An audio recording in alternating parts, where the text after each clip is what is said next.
नमस्कार मित्रों। आज हम उपन्यास आपका बंटी की चर्चा करेंगे।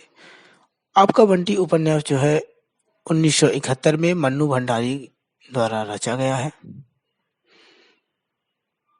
आइए देखते हैं उपन्यास के बारे में।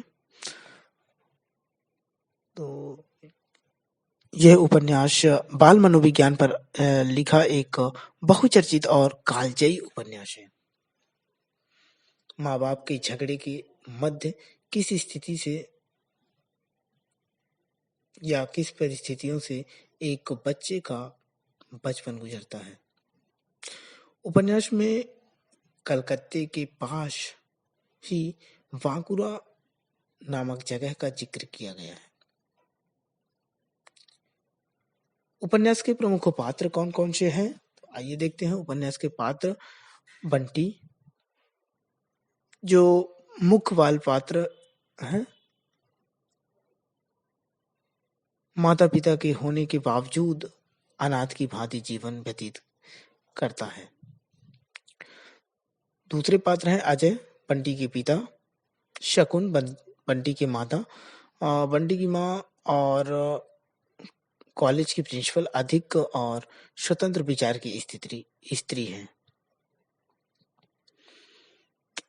तीसरी पात्र है मीरा और वकील चाचा। वकील चाचा जो हैं वो शकुन और अजय का वकील है, जो प्रायः बंटी के लिए उसके पापा की खबर लाया करते हैं और उनके द्वारा भेजे गए खिलौने भी और पात्र है फूफी, शकुन की सेविका, जो अजय से घृणा करती है। डॉक्टर शरद जोशी, शकुन जिससे तलाक के बाद विवाह करना चाहती है। अमी और जो तो डॉक्टर जोशी के बच्चे। अन्य जो पात्र हैं वो हैं मीरा और माली। उपन्यास की समीक्षा देखते हैं। आपका बंटी उपन्यास मन्नू भंडारी ने पति पत्नी के संबंध विच्छेद की समस्या से जूझता बंटी की मार्मिक दशा को बयां किया है। बंटी चाहता है कि उसके पापा मम्मी दोनों साथ रहें, एक दूसरे से झगड़े नहीं, किंतु ऐसा नहीं हो पाता और दोनों का तलाक हो जाता है। बंटी के पापा मीरा नामक स्त्री के साथ रहने लगते हैं। यह सब देख कर शकुन को भी लगता है कि मैं ही क्यों ऐसे उदास जीवन जीऊं, जबकि वो मीरा के साथ खुश हैं। इसलिए शकुन ने डॉक्टर जोशी से विवाह करने का फैसला किया, जिसके 2 बच्चे भी हैं।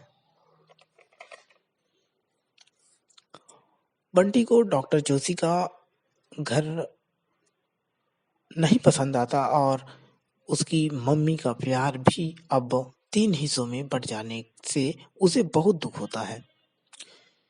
उसे अपनी पुरानी मम्मी ही चाहिए थी, जो उसके साथ सोती थी, हमेशा वो मम्मी के गले में झूलता रहता था। अब वैसा कुछ नहीं होता था। बाद में वो अपने पापा को फोन करके कलकत्ता जाने की बात करता है, किंतु वहां भी वैसा माहौल नहीं मिलता जैसा वो जीता था। सौतेली माँ को भी वह पूर्णतया नहीं अपना पाता। बंटी की स्थिति माता पिता वाले अनाथ बच्चे जैसी हो गई थी और हॉस्टल में अकेली जिंदगी बितानी पड़ती है। उपन्यास में दोनों पक्ष जो है अपने स्थान पर सही ही दिखाई देता है।